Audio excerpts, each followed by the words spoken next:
Ladro, alchimista, psionico ed assassino. Ma ha anche dei difetti. Come può un goblin del genere essere un eroe? Ben ritrovati, io sono Tiranno Matto in questo nuovo episodio della mia rubrica Sguardo Matto, le mie anteprime sotto embargo. Ho messo infatti le mani su Styx, Blades of Grid prima dell'uscita mondiale e vi dico subito una cosa: lo stealth vecchia scuola non è morto, si è solo evoluto. Vale la pena preordinare per giocare da oggi 17 febbraio 2026 o è meglio aspettare l'uscita per tutti il 19 o forse evitare completamente il titolo? Lo scopriamo insieme come sempre dritto al sodo. Oh no! Un goblin matto ha rubato il martedì strategico! L'ho fatto e come? Eh sì, perché forse vi starete chiedendo come mai Tiranno, oggi che è martedì, non ci parli di strategia. Beh, in realtà Styx è pura strategia, solo che qui se sbagli qualcosa non perdi un turno, muori male. E infatti se vi piace ragionare prima di agire siete nel posto giusto. Tutta la saga di Styx è concentrata sull'azione stealth, che va pianificata e ricalibrata, oltre che poi deve essere eseguita in maniera esemplare, quindi ci sono vari livelli di difficoltà. E a proposito di difficoltà, vi presento le 4 opzioni sul terzo capitolo, Styx, Blades of Grid. Se mi conoscete non vi stupirà sapere che ho iniziato subito con la difficoltà più alta, Goblin. E per non uscire dallo stereotipo, possiamo realmente essere dei loot goblin in questo gioco. Sarà molto importante infatti raccogliere tutti i materiali mano a mano che esploriamo le aree. E anche sull'utilizzo di queste risorse bisogna avere un occhio strategico e saper decidere quando utilizzare determinati craft per potenziare il nostro equipaggiamento. E decidere come utilizzarlo appunto nelle mappe di gioco che vedranno un sacco di nemici in pattuglia. Una buona economia delle nostre risorse sarà fondamentale per vincere alla difficoltà massima. Anche perché se siete amanti del cosiddetto save scamming, con la modalità Goblin non si potrà assolutamente fare il furbetto. Non potremo salvare manualmente durante il percorso della storia principale o le varie missioni secondarie. Styx è un Goblin veramente molto matto. Ma a proposito di matti, forse non lo sapete, ma questo è il mio primo anniversario su YouTube e in occasione dell'inizio dell'avventura sul canale ho deciso di fare un giveaway. Dunque lasciate un mi piace, ma soprattutto scrivete un commento con la parola complematto e avrete la possibilità di essere sorteggiati da qui al 19 febbraio 2026 per ricevere una copia di Warhammer 40.000 Bolt Gun. E poi non si dica che i goblin e i matti non sono altruisti. E questa voce di corridoio sull'altruismo dei goblin ci porta alla domanda fondamentale: ma chi è Styx davvero? Dobbiamo capire chi è il nostro protagonista. E non è il classico goblin carne da macello degli RPG. È il primo della sua specie, un essere millenario che è stato clonato e ha sconfitto il suo creatore. I mean, you could also add thief extraordinaire, green plague of the continent, all-round pain in the ass, but maybe we save that for the second date, huh?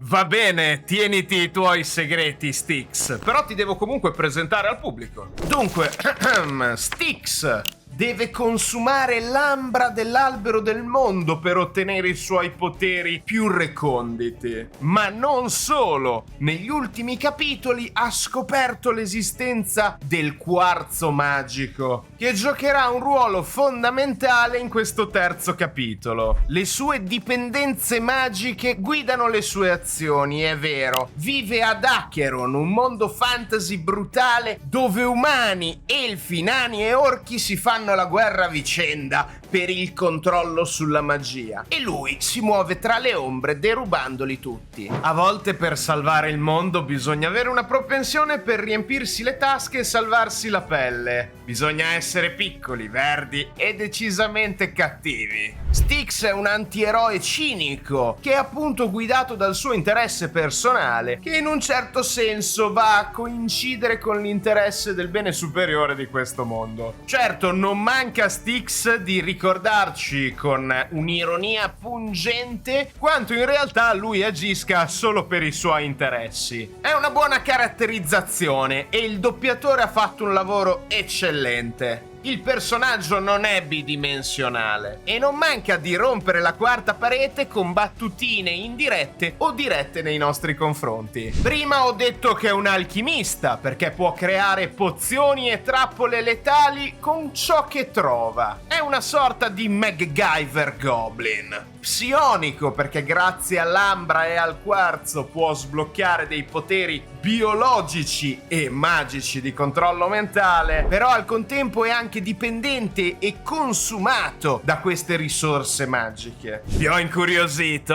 Ma non vi voglio fare spoiler. Per scoprirne di più vi consiglio di recuperare tutta la saga di Styx. Ho in mente di fare qualcosa sul canale, anche perché vorrei rigiocarmi i primi capitoli. E da un punto di vista narrativo la storia è già molto avvincente, ma va a beneficiare tanto della cognizione dei titoli precedenti a Blades of Grid. Parliamo un attimo del gameplay. Sapersi muovere nell'ombra non è poi così tanto legnoso, hanno migliorato parecchi aspetti. Certo, non è perfetto, il motore di gioco ogni tanto scricchiola e ci sono quei piccoli bug un po' buffi che rappresentano comunque il genere dell'action RPG. Di base non vuole essere estremamente realistico, è un'avventura pick and play e considerate che ho giocato una beta, quindi magari la patch del day one il 19 febbraio potrà risolvere alcuni problemi di caricamento degli shader. Questi problemi si notano principalmente quando vengono inserite delle cinematiche narrative che non sono separate dal motore di gioco, ma vengono renderizzate e mostrate a noi giocatori proprio fra una scena d'azione da noi controllata in un mondo semi-aperto ad un evento narrativo. Dal punto di vista stilistico e cinematografico credo che sia fenomenale, riesce a raccontare i personaggi e al contempo mostrare tutte le conseguenze delle nostre azioni mentre assassiniamo, derubiamo e scopriamo i segreti di questo mondo fantasy. Dovremo superare delle ronde, ottenere delle chiavi, degli oggetti, scoprire dei segreti, uccidere tali guardie che sono di tipologie differenti e per agevolare il nostro gameplay avremo a disposizione delle abilità. E qui entra in gioco il discorso della progressione. Raccogliere oggetti a volte ci garantisce dei punti esperienza che potremo utilizzare per i talenti. Non per tutti i talenti però. Alcune missioni secondarie ci ricompenseranno con l'assorbimento del quarzo. Quando raggiungeremo dei punti specifici di accumulo di quarzo potremmo sbloccare nuove abilità legate ai poteri mentali. Ed ancora, grazie a un personaggio che nel prologo diventerà parte della nostra ciurma, potremmo sbloccare dei progetti per utensili che agevoleranno tantissimo il nostro progredire nelle missioni più avanzate. La storia è lineare, sì, ma abbiamo dei vantaggi che la rendono un pochino più sandbox open world. Perché passato il prologo avremo a disposizione un'aeronave, oltre che una squadra di personaggi caratteristici che ci aiuteranno a comprendere meglio come risolvere i problemi magici del mondo di Acheron. Questo hub interagibile è molto ben fatto e mi piace l'idea di essere una ciurma piratesca di canaglie in giro per i cieli di questo mondo. Potremo spostarci tra le varie mappe, le aree di gioco, che però avranno più livelli sbloccabili durante la storia. Vi lascio una breve sequenza di gameplay con l'audio, che è veramente molto ben fatto, così che vi possiate fare un'idea di come Styx Blades of Grid sia nelle mani di un giocatore.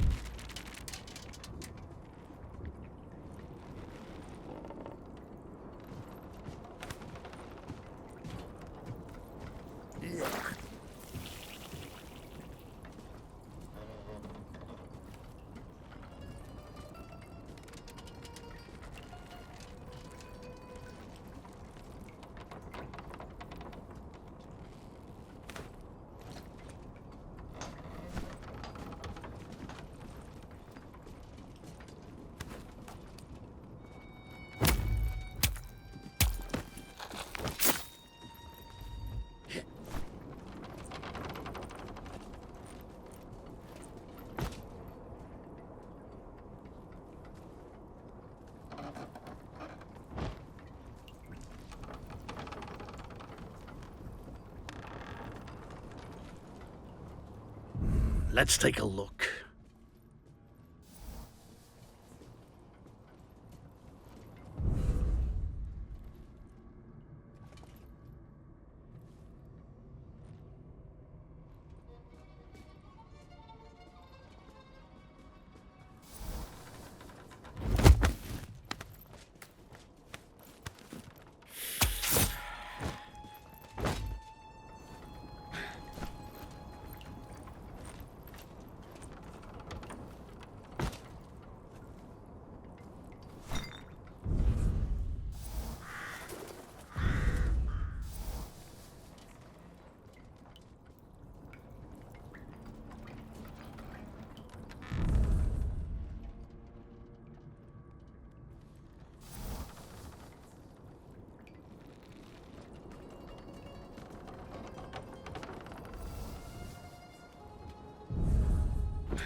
Wait.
The place is cleared.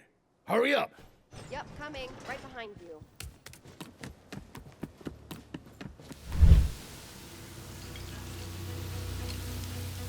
You got it?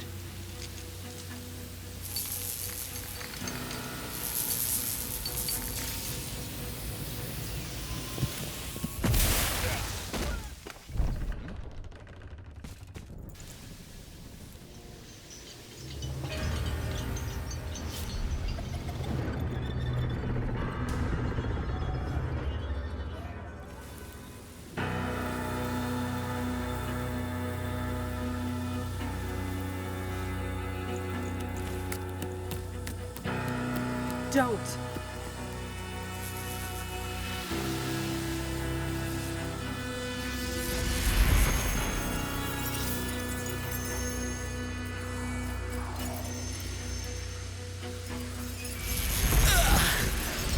Ho apprezzato tantissimo, e spero che lo abbiate fatto anche voi, il comparto tecnico audio, tra gli effetti sonori e la musica. Certo, per essere un action RPG stealth è un po' di nicchia, un po' particolare. Dunque bisogna domandarsi, preordinare per giocare oggi, aspettare il 19 o aspettare i saldi in un futuro? Io ritengo che il gioco sia solido. Si tratta di un approccio veramente vecchia scuola alle avventure narrative RPG. Non per forza bisogna avere dei mondi vastissimi, delle storie super complesse e dei personaggi eroici e valorosi. Styx è proprio l'antieroe perfetto che è arrivato ad arrubarsi il martedì strategico. Io personalmente ho apprezzato questo furto. Le uniche note negative possono essere quelle legate al motore di gioco e la performance, ma ribadisco, avevo tra le mani una versione del gioco non finale. Sicuramente le patch potranno sistemare questi problemi. Nonostante io abbia un ottimo rig, un ottimo computer con una 3090 Ti